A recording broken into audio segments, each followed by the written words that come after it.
La culture pop s'intéresse d'abord aux questions quoi, où et quand avant de créer des relations. Ces relations tissent une affinité qui n'a pas de semblable. Le libre-échange, en revanche, cherche d'abord à pérenniser et à valoriser. Ensuite, on s'intéresse à la cible. Enfin, on s'interroge sur le moment et l'endroit de la vente. Bonjour, nous nous retrouvons pour le dernier chapitre de l'année. J'espère que ce nouveau format te plaît. Le libre-échange est la continuité des raisons d'être 5 à cause du schéma énoncé en introduction. Alors le libre-échange, qu'est-ce que c'est? Il s'agit du commerce international qui facilite la circulation des marchandises en éliminant les obstacles douaniers, tarifaires, fiscaux et réglementaires. Ce phénomène tend les marchés vers la standardisation, ce qui rend la concurrence plus rude. Néanmoins, il existe un moyen pour demeurer, en passant par la domination. Globalement, il y a 3 façons de s'imposer. La première façon est pacifique. Juridiquement, on peut protéger ses droits pour limiter le plagiat et on peut instaurer des droits d'utilisation de sorte que la responsabilité d'une malice revienne à l'utilisateur s'il détourne l'usage d'un produit. La deuxième façon de s'imposer est le sabotage qui vise à détruire physiquement la concurrence dans le but d'être le plus fort. Seul le crédit accordé à cette entreprise offensive la fortifie. La troisième façon est subtile. Le rachat peut être sournois en combinant les 2 premières façons ou peut s'opérer dans le but de valoriser un bien ou un service. S'imposer est essentiel pour faire partie du libre-échange parce qu'il ne peut y avoir d'exportation sans structure suffisamment importante. Il existe des exceptions comme le dropshipping et les plateformes de e-commerce indépendantes, mais cela reste minoritaire car ces flux sont très surveillés et très peu valorisés. Le paradoxe du libre-échange tient dans le fait que les petites et les moyennes entreprises sont dispensées de la liberté d'échanger comme les grandes entreprises. Sauf si les petites entreprises utilisent les services des grandes entreprises et donc se soumettent à leur réglementation. Mais depuis quand existe le libre-échange?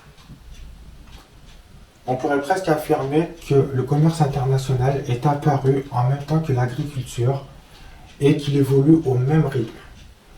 Mais remontons à l'époque de l'Empire romain. Au IIe siècle de notre ère, il y avait la route de la soie. Enfin, les routes de divers commerces entre Rome et la Chine. Le voyage durait des semaines et quelquefois les commerçants se faisaient attaquer pour voler leurs marchandises. Cela ne les empêchait pas de satisfaire la demande des uns et des autres. Entre le 8e et le 11e siècle, les Germains du Nord, appelés les Vikings, étaient surpeuplés en Norvège. Ils avaient donc occupé de la place ailleurs. En plus de leur légendaire besoin de conquérir des territoires, ils usaient aussi de leurs dons de commerçants. Voilà une belle façon de joindre l'utile à l'agréable. Au XIIIe siècle, Gengis Khan avait annexé des territoires et même des empires. Cela a permis de faciliter les échanges au sein de ce vaste empire, mais a commencé à compromettre la route de la soie. Alors, Kubilai Khan, le petit-fils de Gengis, confia une mission au souverain pontife. La famille Polo eut le monopole du commerce. Marco Polo, issu d'une famille vénitienne commerçante, avait accompagné son père dans un voyage qui a duré 24 ans. Au début du XIVe siècle, Mehmed II étend le territoire de l'Empire ottoman. Il réforme tout, il veut privatiser les mers adjacentes, la marchandise d'Orient ne peut plus s'acheminer jusqu'en Occident. La situation était si chaotique qu'elle a marqué la fin du Moyen-Âge et le début de la Renaissance. Entre le XVe et le XVIIIe siècle, les Portugais, Espagnols, Français et Anglais avaient trouvé une alternative et l'ont développée. Il s'agit du commerce triangulaire et de la Compagnie des Indes, une route qui contourne les conflits et qui a finalement été utile pour l'exploration de nouvelles terres. Au moyen de caravelles, les navigateurs parcouraient toujours de plus grandes distances pour conquérir en premier des territoires jusque-là inconnus des Occidentaux.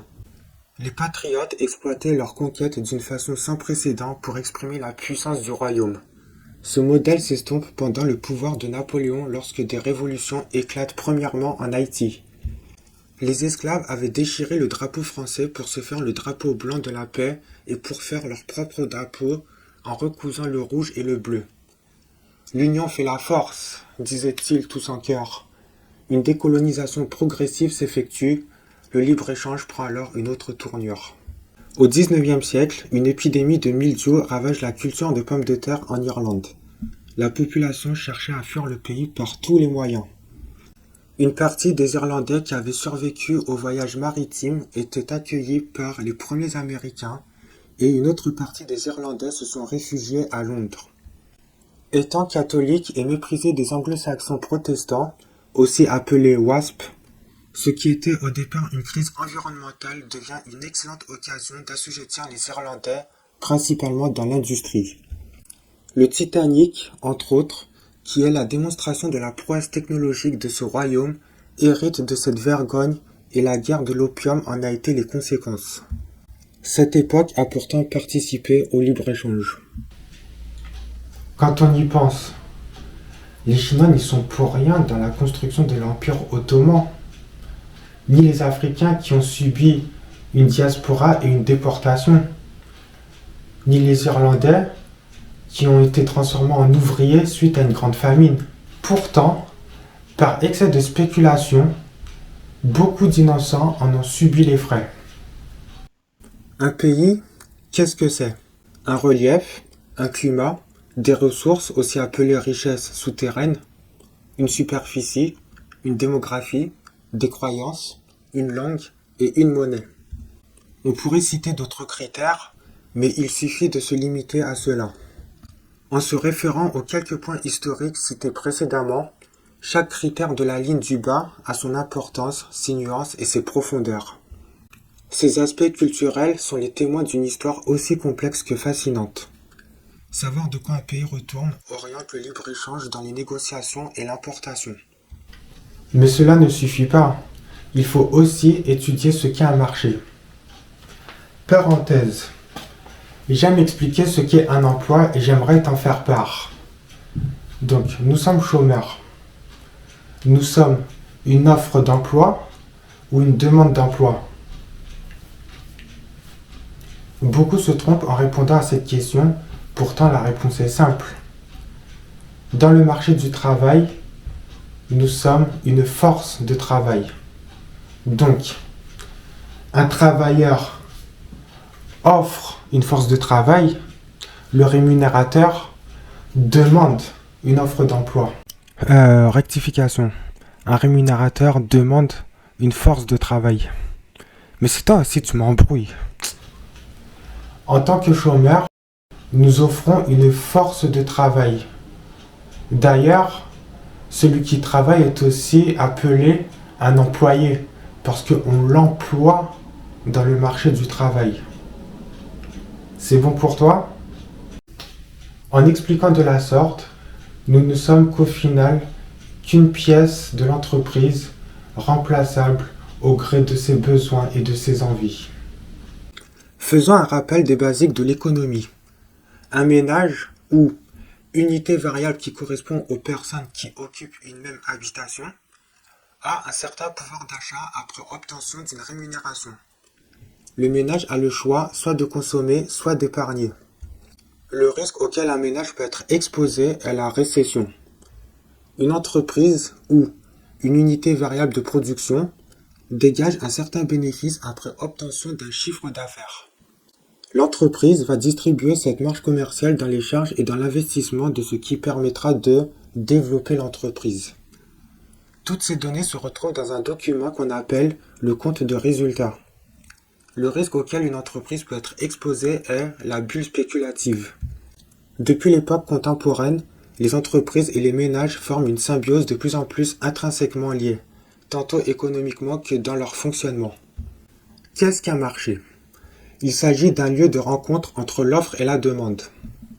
Celui qui offre propose un bien ou un service. Celui qui demande propose une valeur marchande. Dans un premier temps, voilà à quoi ressemble une courbe lorsqu'aucun paramètre n'intervient. La demande est proportionnelle à l'offre. Sauf que les choses sont bien plus compliquées que ça. S'il y a une inflation, la demande sera plus élevée que l'offre. S'il y a une subvention, l'offre sera plus élevée que la demande. S'il y a des duopoles, l'offre fluctuera quelle que soit la demande ou n'a pas beaucoup d'importance parce que ce modèle vise à fidéliser le client en lui proposant sans cesse des nouveautés. S'il y a un marché d'investisseurs, il y a en général à un moment donné une bulle spéculative suivie de rachats massifs d'actions. C'est le cas d'une crise économique. S'il y a un marché fluctuant, la demande évoluera en fonction du nombre de personnes concernées ou intéressées et en fonction de la disponibilité de l'offre.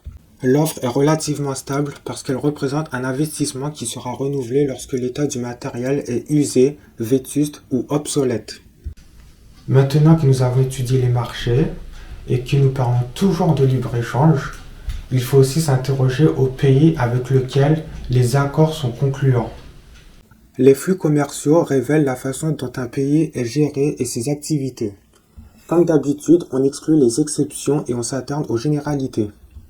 Lorsque les trois secteurs sont proportionnels, le pays est autosuffisant et indépendant.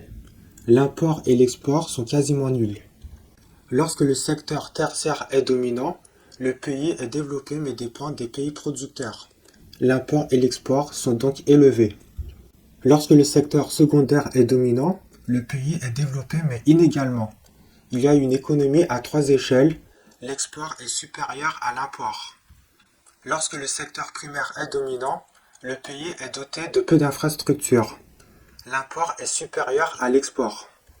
Lorsqu'un secteur est au moins 2 fois supérieur à la somme des deux autres secteurs, donc 67% du PIB, le pays s'expose à une potentielle récession due à une forte inflation. Dans ce cas, l'import est nul ou faible et l'export est incertain. Un pays exportateur est sujet à embargo parce qu'il est régulièrement soupçonné d'abus de pouvoir. Mais un pays exportateur bien géré aura toujours des alliés. Si on doit schématiser le libre-échange, voilà à quoi cela ressemble. À gauche, c'est le capitalisme, à droite, c'est le communisme. On remarque que les pays communistes préservent leurs valeurs. Ils ne se mélangent pas mais ont une facilité à coopérer ensemble dans les moments difficiles. Par exemple, le BRICS est apparu après la crise économique du dollar et le RCEP est apparu en pleine crise sanitaire du Covid. Aussi, ces pays commercent majoritairement qu'avec les grands marchés du pays ciblé. Pour les petits marchés, ce sont les habitants des pays communistes qui commercent directement dans le pays ciblé. Les capitalistes, quant à eux, forment un tissu économique plus complexe mais plus adaptatif et plus tolérant parce qu'une hiérarchie horizontale se met en place. Ce type de marché est extrêmement ramifié et n'a rien à envier à la piraterie. Tantôt il y a des alliances, tantôt il y a de la rivalité. Les startups se greffent aux entreprises qui forment à leur tour des firmes agglomérées en multinationales. On pourra entamer tellement d'autres sujets qu'il est impossible de tout dire. D'autant plus que je ne suis en aucun cas un expert ni de la culture pop ni du libre-échange. Ce qui était la difficulté que je me suis insurgé dans les raisons d'être après la contrainte de temps dans les œuvres de la chaire. Je te souhaite de bonnes fêtes et on se retrouve pour le 7e et dernier chapitre des raisons d'être dans quelques mois.